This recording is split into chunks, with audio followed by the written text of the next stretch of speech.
Hi, I'm Andy Wall, and I'm here at West Marine's Alameda store, and I'm going to take the mystery out of doing a double braid splice. We have here a New England double braid, and we're going to get right down to it, but I'm just going to show you the tools that we use to do this double braid splice. This is just a pusher here, and this hollow fid here, you have to have the right size fid for the right size line. This is a 1/2 inch fid because it says so here, and this is 1/2 inch line, a pair of scissors, a fid, and a marking pen. Okay, let's get right down to it. First mark we take a full fid length, which is the length of the fid here, and we make a mark on the double braid line here, on the New England double braid line. Then we're going to decide on what size eye we're going to use. We'll make about a 3 or 4 inch eye, around about there. And we're going to mark across from that first full fid length a mark. So now we have 2 marks, the full fid length and the size of the eye. Then we're going to take our fid and we're going to run along from that second mark. We're going to go down approximately 5 full fid lengths. And we're going to tie in a slip knot that jams away from this end here. Note how I'm jamming it away like that? Okay, then we're going to go back and we're going to go to that second eye, a second mark. And if you remember, the second mark was the size of the eye. So we go to that second mark and we just put it between our hands like that. We just move it a little bit like that, just so it opens up the cover. We get our small fid. It can be a screwdriver or whatever you've got. Just open it up, and you can see the core down there, the white core inside there. And we're just going to lever that core out. Just work it out so it comes out right at that second mark, like so. Then we're going to pull it all the way out from the cover.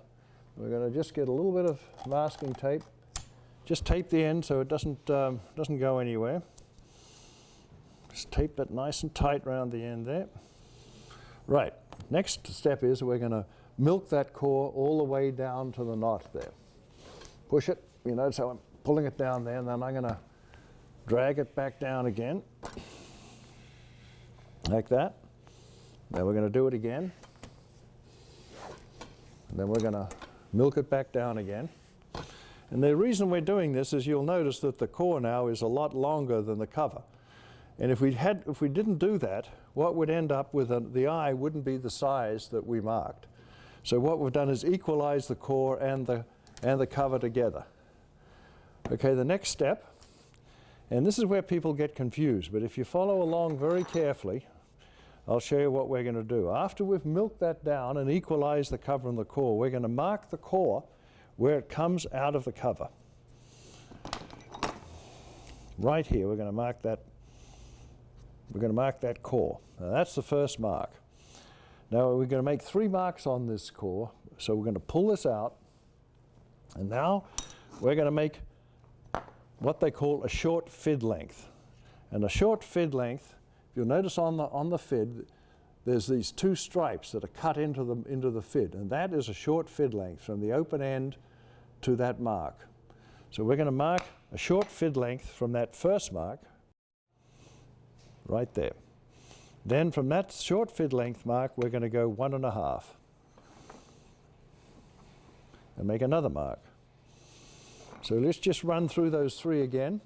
The first mark was the one after I'd milked the cover down the core from the slip knot, and where the core came out of the cover, I made a mark. Then I made a short fid length mark, and then I made 1 1/2. All we have to do now is to put the cover into the core and the core into the cover, and we've finished the splice. Sounds easy, right? And it is easy. But there's one little thing we have to do before we do it. We're going to taper this cover so we don't get a bit of a lump back here once we milk the whole thing. So how do we do that? Very simple. We go to that first fid length mark, we go down about 1 inch, and then we just extract just a couple of strands from it. Not many of them, say we'll pull out 5 or 6 of them, the double strands. Then we pull the first 2. Then we're going to go down again about a couple of strands. We're going to pull some more out, 2 more out of there. Okay, just pull them out. We'll go down and we'll pull another one out. So that'll make, we'll do 5. And we just sort of milk that down a bit. Get our scissors. You don't need a knife. A pair of scissors is a heck of a lot better than a knife when you're splicing. Snip them off clean.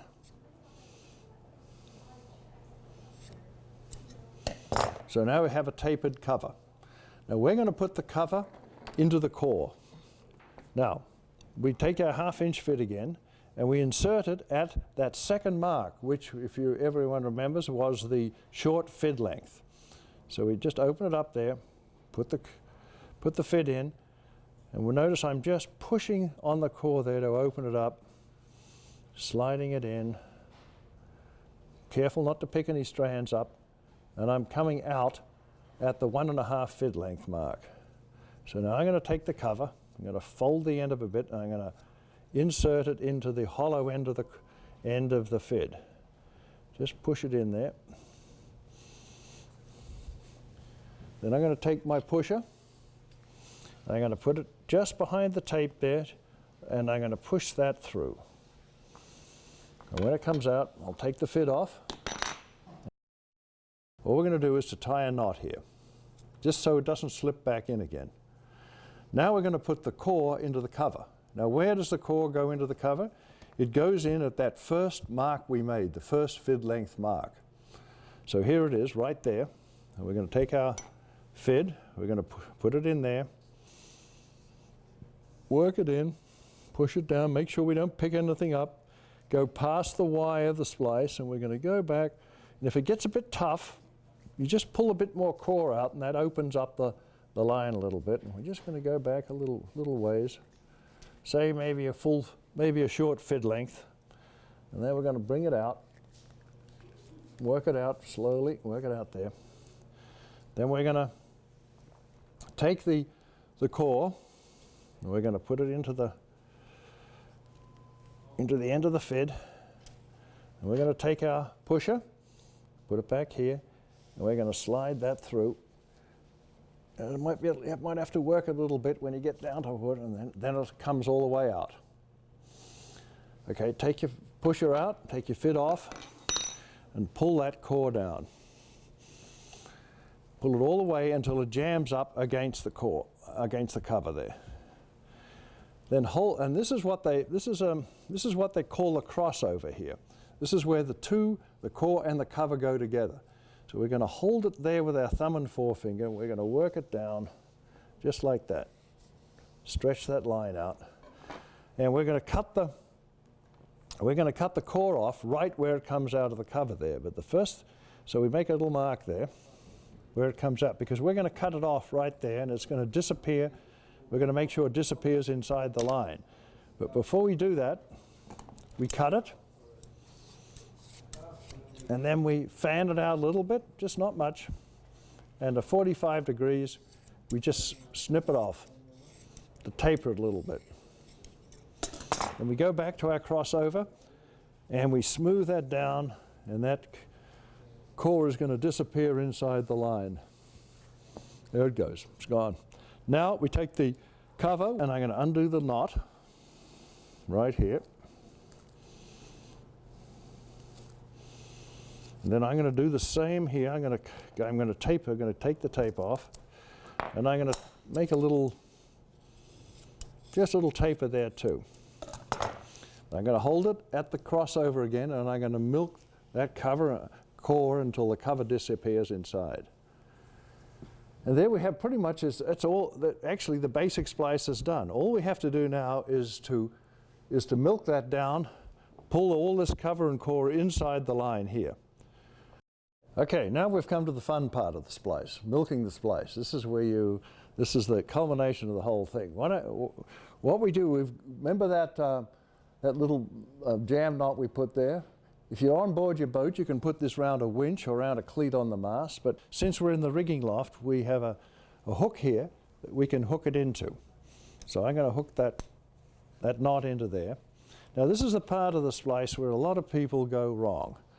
And what they do is that they just start milking it slack, and it bunches all this cover up here, and it makes a big lump, and they can't get it in, and that's the end of their splicing. So what we're going to do, we're going to watch how I'm just holding this, keeping the pressure on. See, I'm just pulling that and starting to slide in, and it comes to a point where it stops. And I'm going to lean forward, and I'm just going to let that, pull that in. I'm going to lean forward again. I'm going to grab it, keeping the pressure here at a time, and just keep sliding it in. Notice how it's coming, it's sliding in there. Give it a tug every now and then.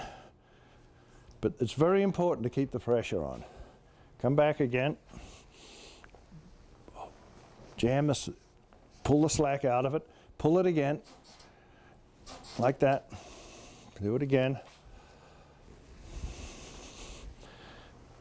Now, what's happening now, it's getting very tight now. You can see it's all bunching, still bunching up and tightening there. So I stand back here and I give it a good snap, like that.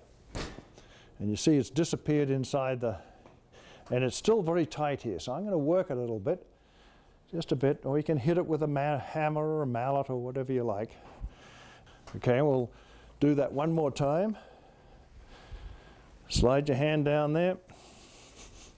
Do it one more snap. And there we have it. That's the simple, easy splice to do. And you can do it too. For more information on splicing, visit the New England Ropes website at neropes.com.